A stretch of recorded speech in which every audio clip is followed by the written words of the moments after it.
Shorty said I got the dirty 30, but I'm miming 30.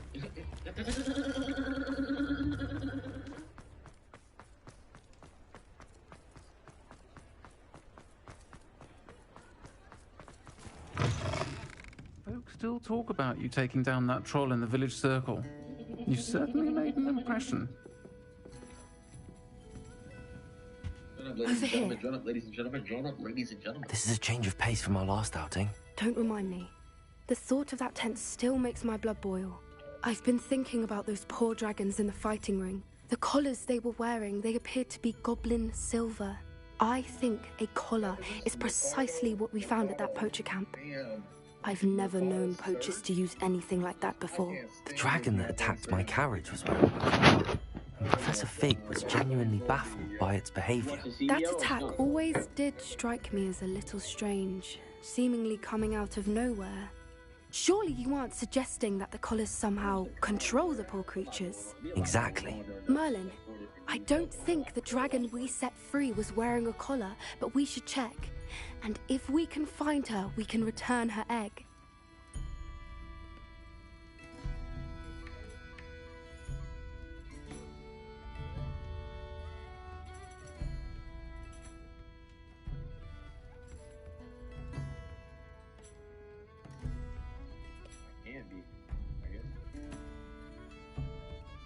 An after party of an after party, watching an after party. I can't.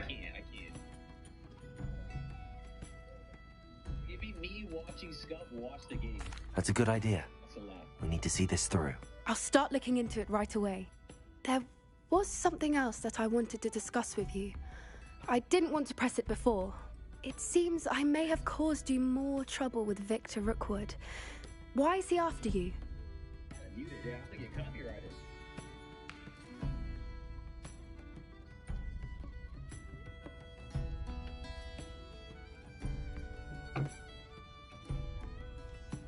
Rookwood is working with Ranrock, and Ranrock is after something I found at Gringotts. Fig had a portkey that led us there after the dragon attack. It's a bit of a long story, and Fig had asked that I not speak of it yet. Goodness. Well, that certainly helps to shed light on what we saw at the tent. Don't worry, I'll guard your secret as if it were my own. I shan't press for more details. In fact, I should probably be going. I'd like to track that dragon down as soon as I can. I'll let you know when I have news of her location.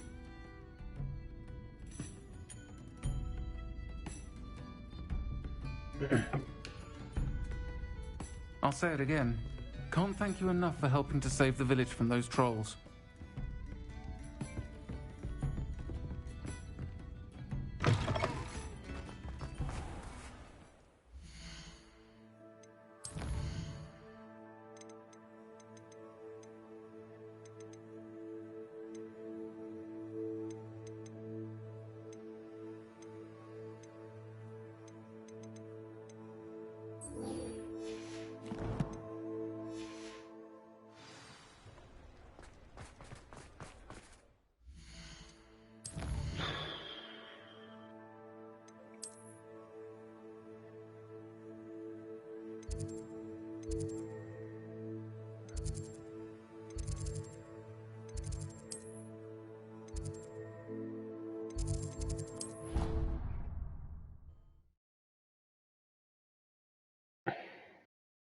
What are you up to now?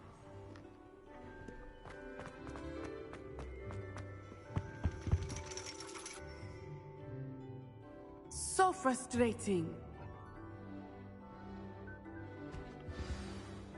You wanted to speak with me, Mother? I had hoped to speak with you alone, Natsai. Your message mentioned your concern about an unusual creature that was spotted in the woods near Hogsmeade. That could have been anything. You know what it was, Natsai. I am allowed to leave the castle. I am always careful, Mother. Careful. Officer Singer disagrees. She sent me an owl telling me that you have been trying to collect evidence of some kind against dark wizards. She berated me for not keeping a closer eye on you, and she is right. I do not want you visiting Hogsmeade for the near future.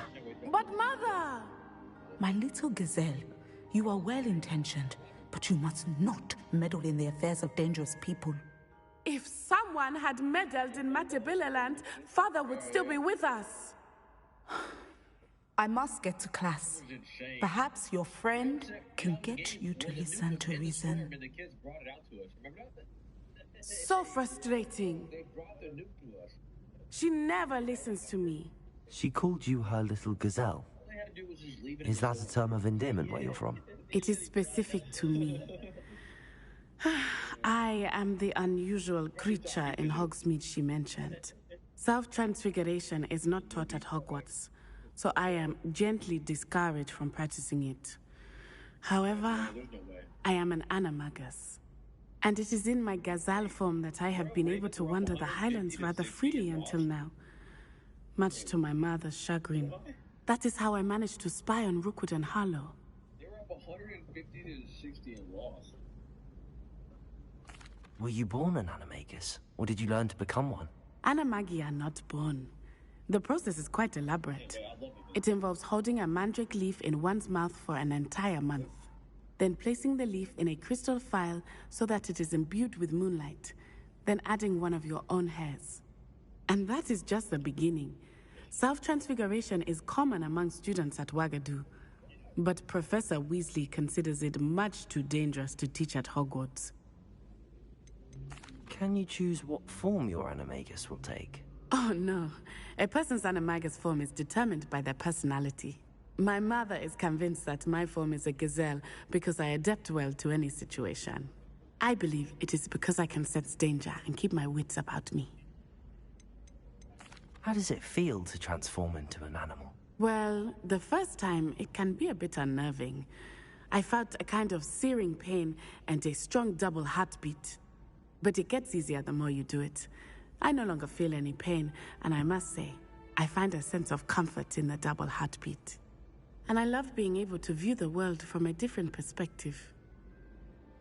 Now the nickname makes sense. What an extraordinary ability to have. It is. I love transforming, but Mother is less enthusiastic about it.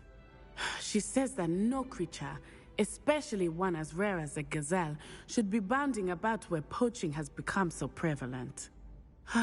She claims that she has foreseen tragedy befall me in my gazelle form. But she has used her sight to control me too many times. I no longer believe it. We're making good progress. We can't quit now. I agree. I have never considered quitting, even for a moment. You could have fled the moment you discovered that Rookwood, Harlow, and Ranrock were after you, but you did not. I choose to act as you have. I must deal with Rookwood and Harlow, not hide from them. My mother cannot know where I am all the time. Thank you for being here during that rather awkward conversation.